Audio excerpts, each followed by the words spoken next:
talk about dust on the moon.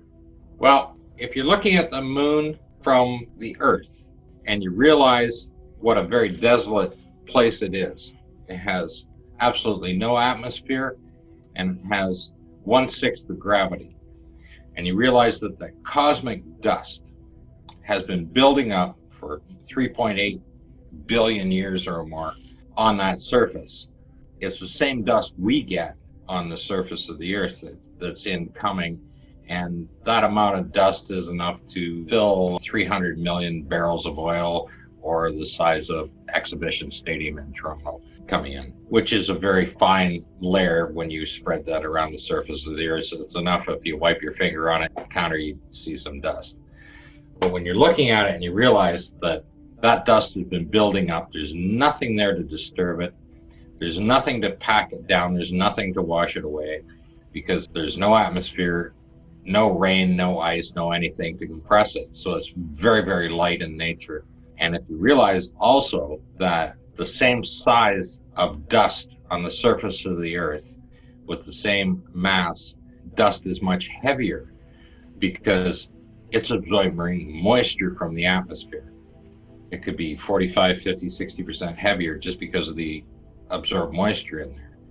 And on top of that, you have a layer of atmosphere which is also continuously pressing down on it, compressing it all the time, which is 14.7 psi or 11.4 tons per square meter. So on the surface of the moon, this dust is completely undisturbed for billions of years. And that's just the cosmic radiation. And then on top of that, you have the dust that's accumulating from meteor impacts. And those major meteor impacts are on the far side of the moon. The moon faces us continuously. We're seeing the same side of it all of the time. And the Earth seems to protect the moon from meteor impacts from the side that we see. So like the Sea of Tranquility and the other flat surfaces that you see, the darker flat surfaces that you're seeing just by the visual eye, are very much undisturbed. And that dust is going to be accumulating on that side and those surfaces. And even documents from the 1930s on have stated that the dust would have accumulated that could be 10 to 15 meters deep, sitting there, left undisturbed. This very, very light dust. The other effect that happens with this very light dust, and because there's no moisture, and when the sun is shining on it, you get a photoelectric charge into that dust. And that charge is intense enough that the dust itself can levitate. And they claim that if the dust is levitating up, and we're not talking a little bit off the ground, we're talking several kilometers off the surface, that this dust levitates and stays there as long as the sun is shining on it and creating that photoelectric charge. If you touch that dust, if you kick it with your feet, even if it's only a few inches deep, it's going to stay up. It's not going to fall back down. The heavier particles will, but the very fine dust is going to be up there.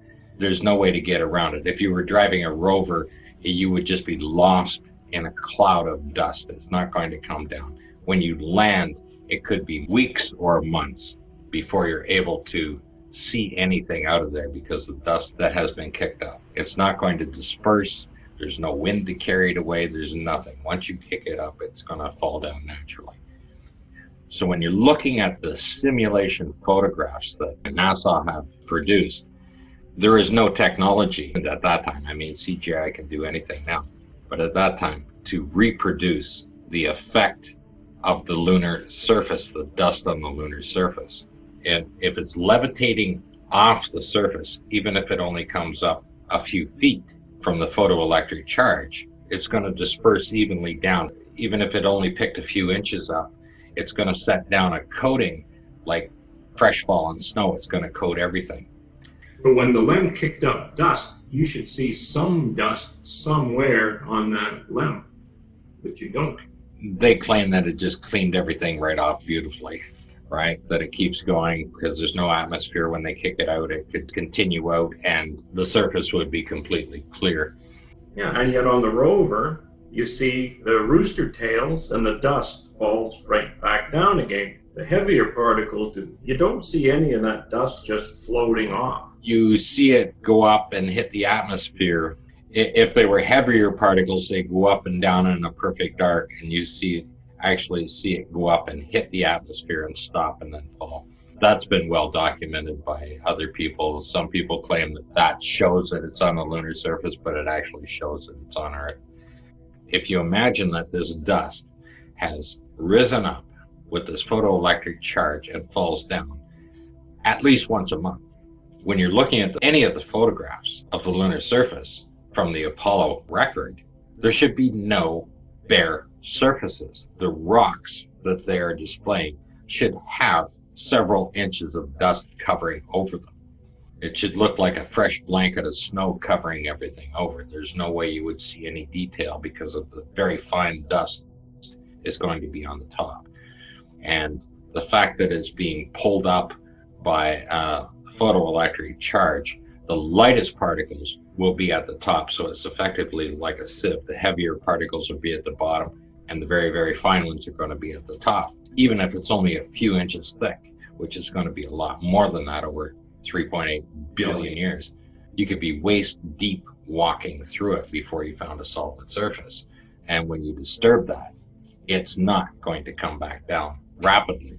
And even though it was described by many scientists and well documented from MIT and Harvard and even from NASA, the documents claim the same thing. There's no way that they could actually simulate that effect, and there's no way they even attempted to simulate that effect in the photographic journal. That kind of effect with the dust being that fine and that light, if you're sitting in front of a window and you see dust in your house floating around, right? That dust is 20 times heavier with the moisture and the gravitational pull, and it's still floating around in the atmosphere.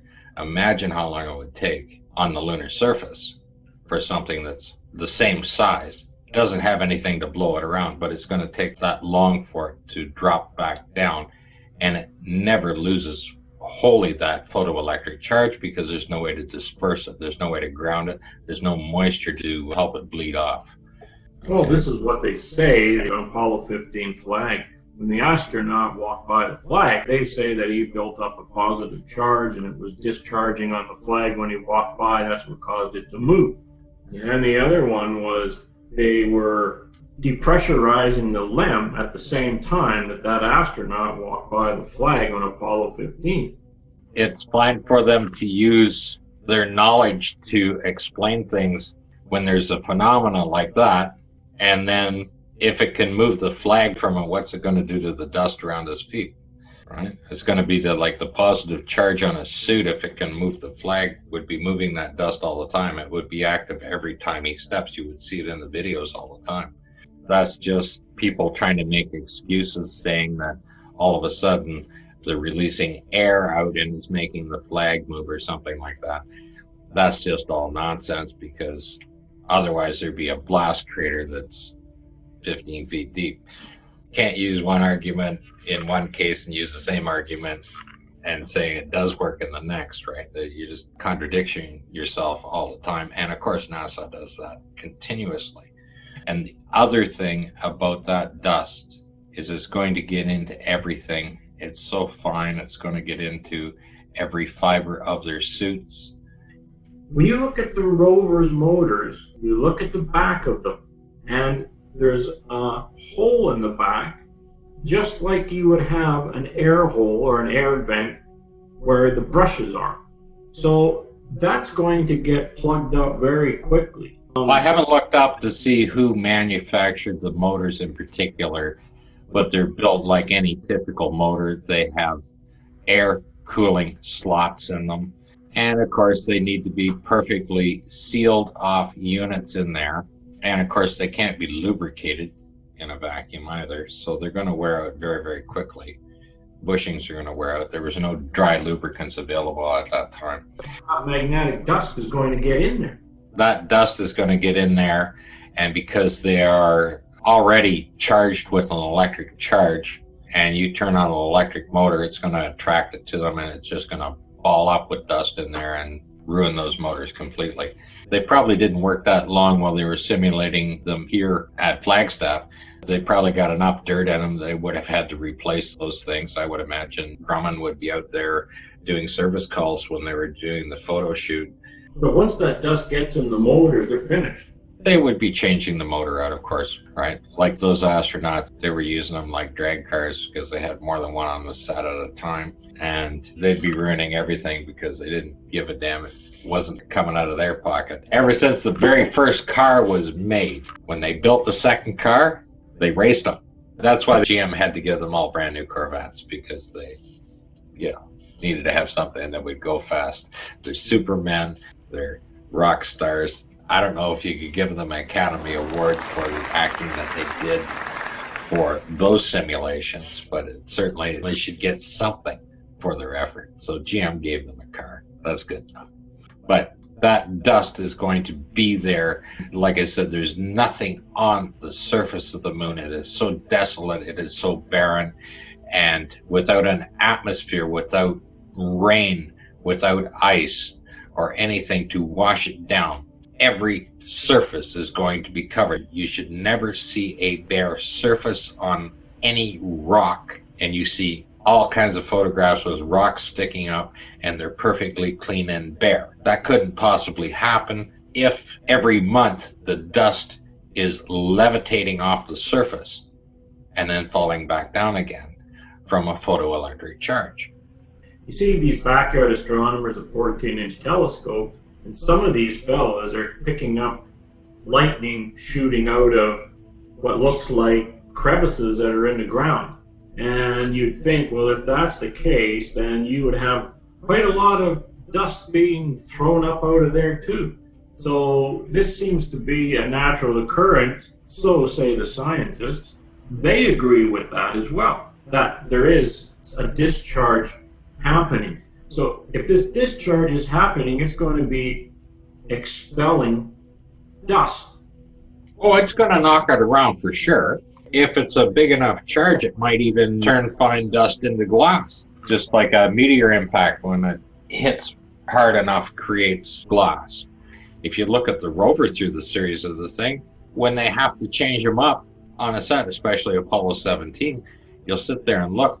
It's a brand new rover sitting there. There isn't a spot of dust on it. Apollo 16, when they did the jump salute at the flag, the rover sitting behind it is one of a kind. It has a double rib on the one fender, which is the only shot of any rover with a double rib on the fender. And that thing is a brand new unit sitting there just for that photo shoot. There's absolutely no way when something gets dirty on the surface of the moon when they're out and about that they're going to take the time. They did not have the time. They did not have the resources to clean something back up again. Now, what about the rover that had the different frame, 17? Actually, you can identify it right from the frame rail. The aluminum is bent. One has a very rough weld on the back right corner in front of the wheel, has a weld on it, and another one is very square and then has a bracket welded to it. Those things just don't happen. They aren't out there welding extra pieces on the equipment or repairing it. Those are three separate rovers. They were hand built, and none of them are identical. And then, of course, the one rover that they keep using over and over again has a leaky wheel axle on the rear left side. And that is the Apollo 15 rover. They use it in 16 and they use it in 17. And it's well documented while they were doing simulations and practices that they had more than one piece of equipment with them when they were doing it. For example, they had 4 PLSs, like 2 extra ones for the astronauts to wear, and they always had 2 rovers on the set when they were doing the simulations. And that's well documented. I think the McKinney file is one of the ones that goes through all of the practice simulations. It's incredible. Yes. It is a complete different frame. Exactly. The thing is the sets that they were doing all the practice on for a number of years are the exact same set that they used to do the final simulations, the full dress simulations on there. And those are the videos and those are the photographs that they're using to claim they landed on the moon. The dates and times and everything are on the front of the videos, on the color chart. The date and everything is there, and that's the exact same date that the simulations were in their training. They don't match up with the date that they actually claimed they landed on the moon. All you ever saw was a very large rocket take off, disappear, and that's the last you'll see of that, because nobody other than NASA claimed that it went any farther than what we could see. When you take a look at the rockets that Randy Walsh put in his book, right, that was the Saturn V's, weren't they? Yes. When he's showing these tests being conducted on the video, we can see so much flame and particles and smoke being ejected from that engine. And you can see the plume and the dust that it's kicking up and throwing all over the place. I realize it's on the Earth, but still, when you're coming down in a machine that has 6,000 pounds of thrust, let's just say that for a ballpark, because it's going to kick up dust as well. And you can see that when they're landing. You hear kicking up some dust, and then they show it in the window, and there's dust flying everywhere. But still, what gets me is there's no dust anywhere to be found on that LEM when they get out of it. There is a difference between a jet engine and a rocket engine. And the one thing is, when you're controlling the amount of thrust, if you have a variable speed thrust on a rocket, it's the amount of fuel that you're kicking out that's giving you the thrust on it. But hypergolic fuel, when you take two liquids and stick them together and they automatically ignite on their own, the expansion rate as they burn is exactly the same, even if it's a small amount or a large amount. So the speed that it is coming out the nozzle is the same speed. A jet engine, when you slow it down, slows down. But this stuff, it comes out at that same speed. It's going to have the same blast. It just doesn't have as much thrust with it because there isn't as much volume of it. So when they come down and they say they're hovering over there and they're down to 20% throttle, that doesn't mean that the amount coming out of there has slowed down to only 20% of the speed that it's coming out of the nozzle at. It still has the same expansion. If it's expanding at 1,000 to 1 and it takes a 16th of a second or a 10th of a second or a quarter of a second, doesn't matter how long it is, right? It's actually coming out at 3 kilometers per second is exactly how fast this stuff is expanding at. And you can't slow that down. When it burns, that's how fast it expands. It's just the amount you're burning down there. And of course, they're claiming the surface area of the nozzle that it's spreading over takes the impact away. That takes the thrust away, yes. After they exited the LEM, you think that you would see dust. When they're doing panoramics, you think that you would see some dust hovering somewhere. Well, you see on Earth when they light a rocket on a test platform, it doesn't slowly go out there and go. It just goes wham, out it goes. When they light it, it just goes boom, out, right? There's a big push out as it's going through. It actually pushes through its own exhaust trail out there when it initially lights, right? There's no way to speed that up and slow that down. That is the expansion of the fuel that you're looking at doing that. Now, if you take someone like Neil deGrasse Tyson, I mean, he's very knowledgeable in his own right, but he doesn't know anything about rockets. If he's going to use his big tie with a Saturn V rocket on it and flash it at everybody like I watched him do in one of his latest videos, and he's going, see the size of this rocket? Look at all that fuel. That'll get us to the moon? Well, no, it doesn't, because a Saturn V rocket is no different than any other rocket. If you make a very small rocket with a very small payload, you only need a small amount of fuel, and you need to get it into orbit. So you need to get it up there 100 miles to put it into low Earth orbit. If you have a bigger payload, you need more fuel to go up the same 100 miles. And that's exactly what a Saturn V rocket is. They had a large payload, so they needed a larger rocket to hold more fuel, but the fuel is gone when you hit 100 miles. There's nothing left. All you have is the payload.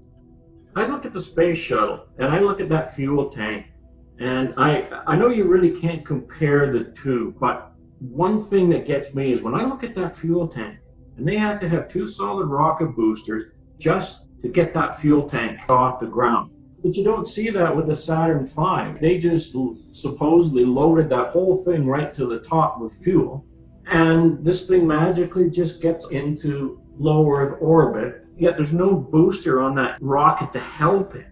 And then they go back to it with the SLS. They're back to the solid rocket boosters. If you look at the fact that the Saturn V rocket was a very big show, and they had to guarantee that it was going to be a big show and not blow up on the launch pad, and they had so many failures on the launch pad, you can well imagine that that thing may not be full of fuel to lighten the weight. They would have reduced the performance of the engines to guarantee that they wouldn't blow up. It's not likely anybody sat on top of a Saturn V rocket just because of the vibration, sound loud enough to kill people on board of that thing, and the fact that just about everything they took off the launch pad was blowing up. There's no way to test it. There's no way to prior test the engines beforehand, so they had no way to guarantee the safety of those engines when they were ignited. Those things were monsters. And when you listen to people say, well, it's that big, look at all the fuel I had. Of course I had enough to get to the moon. No, it didn't. It had enough to lift the payload to low Earth orbit. That's all every rocket does. If you have half the payload and you build a smaller rocket, if you have a quarter of the payload, you build an even smaller one, because that rocket's going to take it to low Earth orbit. Saturn V rocket had a maximum payload, so it had 7.5 million pounds of fuel on it, but that fuel is gone by the time you hit low Earth orbit. But there's nothing left of that craft to do anything with. There's no equipment. There isn't enough consumables to get you to the moon. And you need a whole lot more fuel just to escape the Earth's gravity.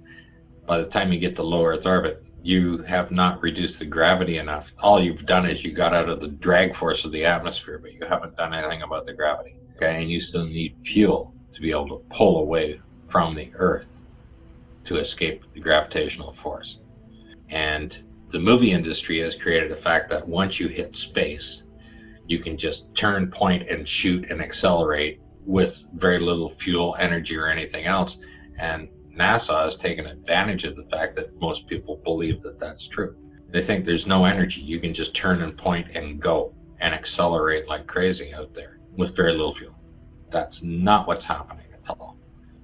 If you're driving in your car, you're not being affected by gravity if you're horizontal to the Earth driving on a car, and you don't feel the effect. If you're in space flying and you need to slow it down or turn, you do not have any frictional force like a car does. If you need to turn it, you need to use fuel to stop the direction you're traveling in one direction and accelerate in the other direction. You cannot gain anything from the speed that you're now traveling at. If you're going to make a 90-degree turn, you can't transfer any of that energy into that turn like you can in a car, where you turn the wheels and the friction of the tires on the road and the weight of the vehicle take you around and you turn a corner and you keep going. In space, you have to use fuel to slow you down, and you can't take advantage of the speed that you're moving at to do that unless it's a very, very slow curvature to maintain your initial force. And when they claim that, oh, they made a right turn and went to the North Pole and then turned again to go around the Van Allen belts, I mean, I don't know how many Saturn V rockets full of fuel you'd need to do that maneuver. If you're driving in your car, the first time you have the sensation of the weight of the vehicle is when you have to make an emergency stop. You jump on the brakes and all of a sudden, there's the weight of the vehicle. You don't actually feel it when you're just sitting in the car driving with cruise control on driving down the road. Well, you have conservation of momentum. But in a rocket, you got these huge rockets to get you there, because it takes that much energy to get you to there and get you up to that speed. And then they take a little tiny retro rocket out the side, give it a little tiny blast, and it does everything. That's like a train traveling down a train track, and all you've got is brakes off a bicycle to slow it down. You're not even going to feel the effect of those little retro rockets. They will rotate it around, but it won't change the direction you're traveling in. Because if the entire thing was 130 ton that they put into space, you're just not going to change the direction of that and accelerate the speed. And yeah, you don't have an atmospheric drag on it. That's the only thing that has been removed at that point when you're in low Earth orbit. You still have the full gravitational pull. The other thing they missed is when they put 2 guys in their simulated moon landing and left 1 guy on the CSM. There's no communication between that guy and the CSM. And the reason why there isn't, because he walked off the set and went back to the hotel, had a shower, and did whatever. So he wasn't even there. They couldn't have any communication with him because he wasn't physically on the set. So for 3 days, you have 1 guy sitting in their view orbiting the moon, and yet nobody's communicating with them, and they don't have any data to prove it, and they can't pull it up now because the guy wasn't there. They never recorded anything from that guy. Apollo 11, there's 24 hours where you don't hear anything from Collins. Why wouldn't they be talking to the guy? They want to make sure he's still alive, right? No, he was off set. And when he wasn't on the set, he didn't need to be there because they were only filming the 2 guys that are doing the simulation for the lunar landing. Collins could have stayed. He could have stayed in the hotel, could have taken his wife out for lunch, or his girlfriend, or one of those Playboy bunnies that they were kicking around with. Maybe he's driving around the moon set with the Corvette, right? They didn't call him on. Didn't need to be there. So there's no communication between the guys on the ground and him and the guys at Houston. And the same thing when they were traveling to the moon. There should have been a continuous audio link with them, communicating with them every step of the way on the way. No, they decided that they're going to end the set for the day. Everybody needs to get some sleep. So they had to create the fact that all 3 astronauts slept at the same time. So on the very first mission, why would all 3 guys go to sleep, right? Well, it's because they weren't traveling to the moon. They were just doing a simulation. When they step out of the simulators, they go back to their hotel, they grab a shower, and they go for dinner, and they go to bed. If they left 1 guy awake, then they'd have to have everybody sitting there doing the audio recording in the whole 9 yards, right? So they just made sure that, oh, well, the equipment's good enough. It can operate autonomously for the 6.5 hours they're sleeping, and that way those guys can go home and get dressed up. And if you're looking at the Apollo record, and you look at Apollo 17, for instance, and you see Gene Cernan, and he's been basically 11 days in space on their trip home, and you see that he has a freshly styled haircut. It is beautifully done. And there's hairspray in there, the whole 9 yards. You can see that it's set perfectly into place in the photographs when he's coming back. And a few shots before that, his face is all dirty and his hair's all messed up. Well, he didn't do that in there. He went back, and the studio hairstylist fixed them all up for the next photo shoot. Gee, you think the first thing they would do is have a shower? Oh, they would have had dinner, a shower, and a few other little noogies, whatever they do.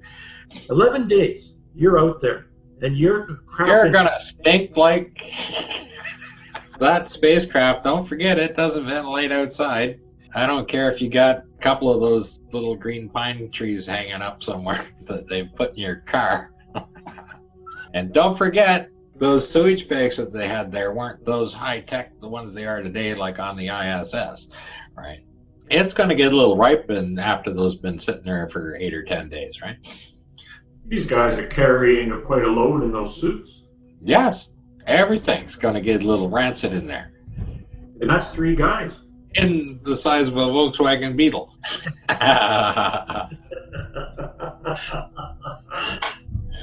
Yeah, there's just so many errors when you start looking at the Apollo record. And like I say, absolutely no way would they let 3 guys on a craft, all 3 of them go to sleep at the same time and nobody at the wheel. No way. Even today, I mean, where things can operate autonomously, other than the fact that we still have to call the guy to get the satellite dish realigned. I mean, they were in barbecue mode, and that satellite dish operated autonomously all the time to stay connected to the Earth. They never lost 1 second of communication, even when they were descending to the lunar surface. When they landed on the lunar surface, you don't think that an impact would not have jarred that dish. Especially Apollo 15 had the hardest landing. And they never lost 1 second of communications the entire length of time they were there, even though they're going through that jarring force, right? Everything was fine. Unbelievable. Yet they got to have 50,000 watts to go 160 kilometers, just unreal. You get to space, everything just does the same as communications. As soon as it hits space, it's free space. It can just travel as far as it wants and it's fine. No loss of signal. The inverse square law doesn't work as soon as you get to there. I mean, all of these things don't have an effect. And if you're going to sit and lie continuously, and you're going to teach our children this on a continuous basis in this fantasy world that you're creating, you won't have any real scientists left. And the ones that are brilliant will see it, and they will change and decide to become doctors or lawyers instead of going into the scientific field. All the promotion you're doing, you think you're doing a fine job doing it, it's going to come back and kick you in the ass, and that's exactly what's going to happen. One question I get a lot on the channel, and it has to do with gravity. If they're going to send a team to Mars, the first thing they're going to have to do is they're going to have a gravitational environment in that craft, because when they get to Mars, they're not going to be able to walk to that airlock. They will atrophy unless they are kept in very top physical condition, and they need to reproduce everything that the Earth has during that journey, and that's going to be a very, very large craft to do that in. You're going to lose muscle mass. It would be even advantageous if you gave them more than Earth's gravity and let them develop more muscle tone and keep them in good shape to be able to get there and work in that environment when they get there. There's absolutely no way you would send anybody and compromise their physical or mental ability during the travel there and expect them to perform and or survive. And that's the same thing with Apollo. When you reduce the air pressure in their suits the way they claim they did, down to the level they claim that they reduced the air pressure in the suits, it's reducing the oxygen to a level that their cognitive skills are impaired. And why would you do that to anyone in a situation like that where you couldn't possibly help them out? They're on their own, and then you reduce their cognitive skills because you're restricting their oxygen levels that the body can absorb. It doesn't make sense. There isn't anything in the scientific processes that says, let's take this guy down to the minimum level of performance and then put him in the harshest conditions. Really doesn't make sense. Scuba divers have the same thing with nitrogen narcosis, where it has the same effect of drinking a bunch of alcohol and they start acting a little silly underwater, right? And they die. You can't have an error at 100 feet underwater because you're being silly, because you're slightly impaired in your thinking. And NASA was doing the same thing by reducing the oxygen levels, by reducing the pressure in the suits down to the point where their oxygen levels, the absorption rate of going into their body is lessened down to the point where they can't think clearly. You would never do that on a journey like that. You wouldn't do that anywhere, and certainly not the first or second or third time. Anywhere in space, there's no way you would expect that they would say, okay, we can put you there, but you're going to be a complete idiot because we don't have the equipment to keep you alive and keep you performing at 100% rate. That's the same as traveling to Mars. If their body is going to be fatigued or reduced in capability, skills, or atrophied to the point where you can hardly function and walk around it, there's no point in doing it. Nobody in the right mind would sit there and say, yeah, well, I might not be able to walk when I get there, so we'll land anyway. You wouldn't do that. There's no scientific process that says that's a good way to go.